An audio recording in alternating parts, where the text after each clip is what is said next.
বাবা হোর্হে মেসির শেষ বিদায়ে আর্জেন্টিনার রোজারিওতে ফিরেছেন ফুটবল তারকা লিওনেল মেসি।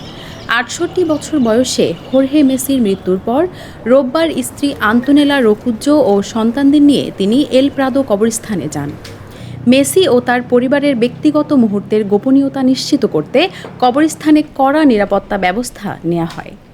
মেসি মূল প্রবেশপথ ব্যবহার না করে বিকল্প পথে ভেতরে প্রবেশ করেন, যাতে সংবাদ মাধ্যমের সঙ্গে সরাসরি যোগাযোগ এড়ানো যায়। কবরস্থানের আশপাশে ড্রোন ও সাধারণ মানুষের প্রবেশও সীমিত করা হয়েছিল। কবরস্থানের বাইরে মেসি পরিবারের প্রতি সমবেদনা জানাতে জড়ো হন ভক্তরা।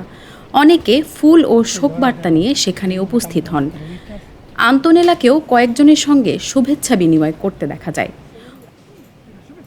হোর্হে মেসি ছিলেন লিওনেল মেসির ফুটবল জীবনের অন্যতম গুরুত্বপূর্ণ ব্যক্তি। বাবা হওয়ার পাশাপাশি তিনি দীর্ঘদিন মেসির এজেন্ট হিসেবেও দায়িত্ব পালন করেন। রোজারিওতে মেসির শৈশব থেকে শুরু করে মাত্র ১৩ বছর বয়সে বার্সেলোনায় যোগ দেওয়ার পথ পর্যন্ত তার ক্যারিয়ারের গুরুত্বপূর্ণ সিদ্ধান্তগুলোতে হোর্হের বড় ভূমিকা ছিল।